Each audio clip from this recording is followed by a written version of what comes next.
Welcome into the Ravens Rundown, powered by Chat Sports. Tyler Jones here with you. Today's show is presented by Aura, the all-in-one digital safety company. We'll tell you more about what they do coming up later on in the show. You can start your free 14-day trial now at aura.com/chatsports. On today's show, we bring you the latest Baltimore Ravens news and rumors, those including trade options for the Ravens prior to training camp, as well as Calais Campbell's newest obsession. We'll tell you about that later on. Let's start out with the trade options. And Ebony Bird, the SB Nation site for the Ravens, put together a list of potential trade options that the Ravens could move on from.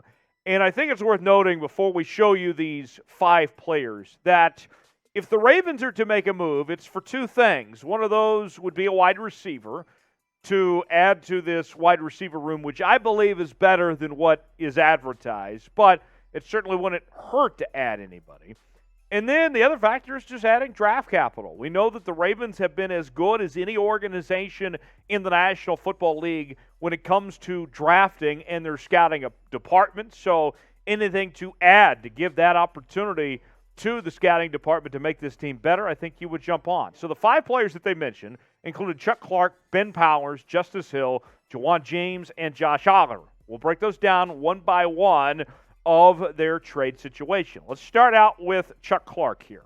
A trade package for Clark, I think, gives you the best chance to improve the wide receiver room. That is your most valuable trade option if you are the Ravens. You don't need Chuck Clark anymore. You've already added Kyle Hamilton to the fold in the draft with one of your first-round picks, and you also brought in Marcus Williams from the New Orleans Saints. So if you can trade off Chuck Clark and bring in another wide receiver, this is your best opportunity to do just that. Here is what was in Ebony Bird this week on the idea of trading off Clark. While the other players on the list would likely be traded to bring the roster number down and net some draft picks, Clark could be the centerpiece in a trade to possibly fortify the wide receiver room. And that's exactly right. Chuck Clark, still a relatively decent asset at this point, coming off a season with 80 tackles, 2 interceptions, and 12 pass breakups.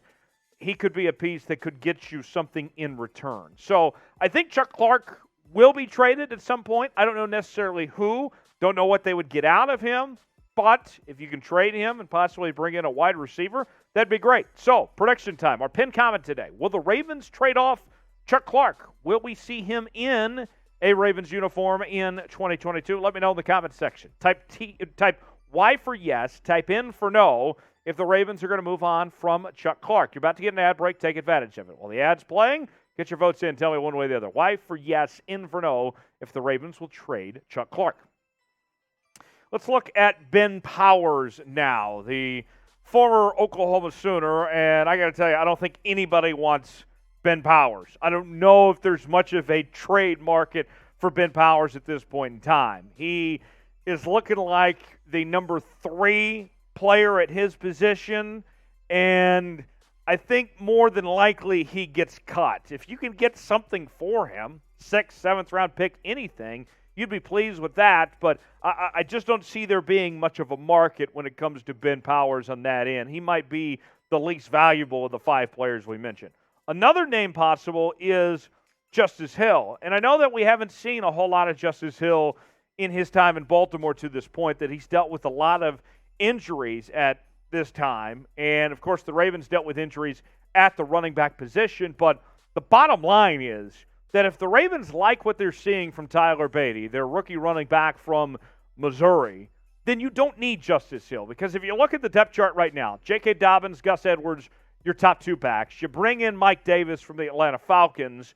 If Tyler Beatty is good enough, then there's not room for Justice Hill anymore. You say, look, Justice, you understand that he's a talented player, but if you can't stay healthy and you already have better options, then there's just not room. Somebody has to go. So if you can trade off Justice Hill and be the odd man out, then I understand. I like Justice Hill as a player, but the injury concerns have been there, and I think it's too big of an issue to ignore at this point in time. Now, who is a player the Ravens should trade?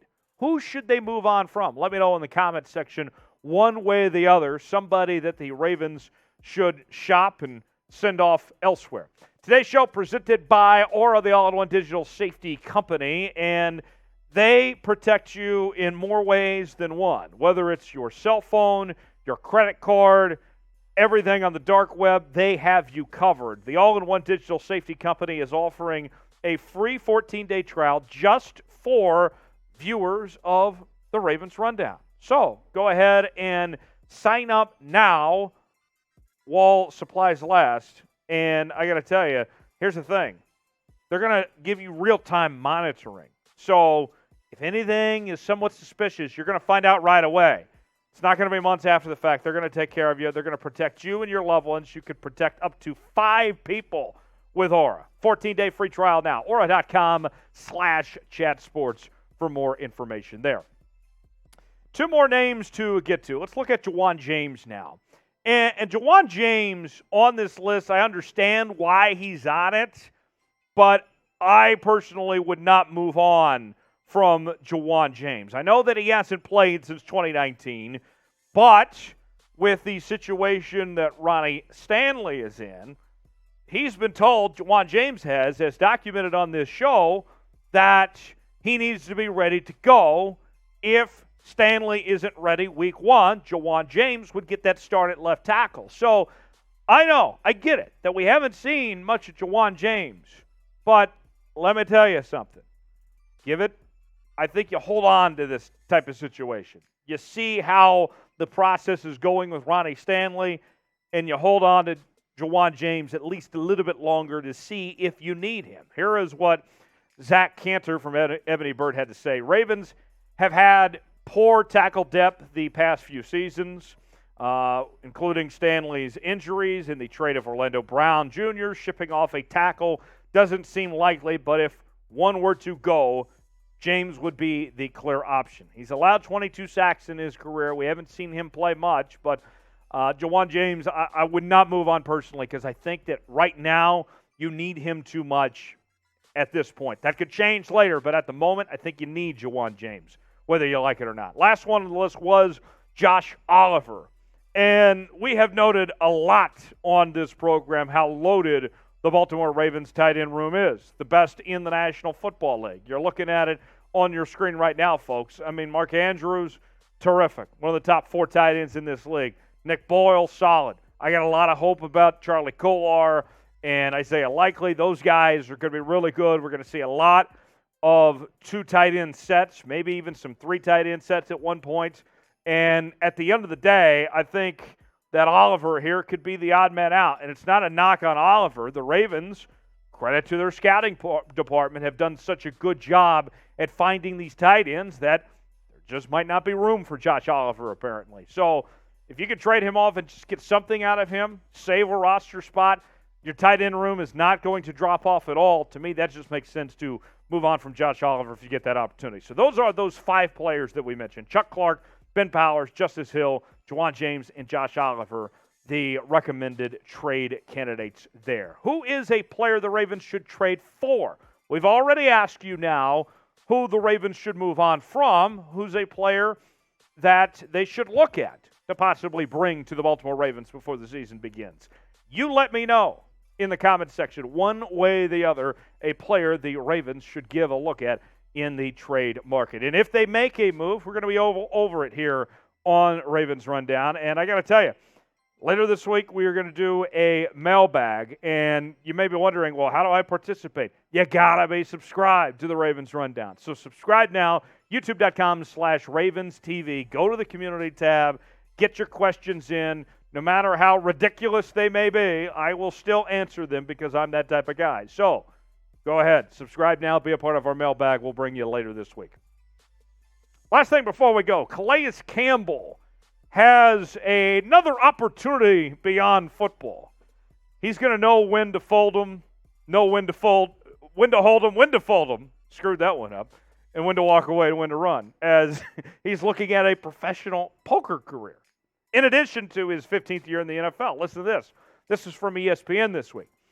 Campbell played poker since college and has totaled $11,487 in live earnings. He's participated in other World Series of Poker events. Annually, but has never entered the main event because the end of the tournament is too close to the start of training camp. But Campbell plans to put up the $10,000 buy-in for the no-limit Hold'em World Championship every year after he's finished with football. The main event bracelet might be on the level of getting a Super Bowl ring. But with the Super Bowl, I feel like it adds more to it because not only do I have to play well myself, but I have to inspire guys around me to play well. I take great pride in bringing a group of guys together. That's what he told ESPN this week. So how about that?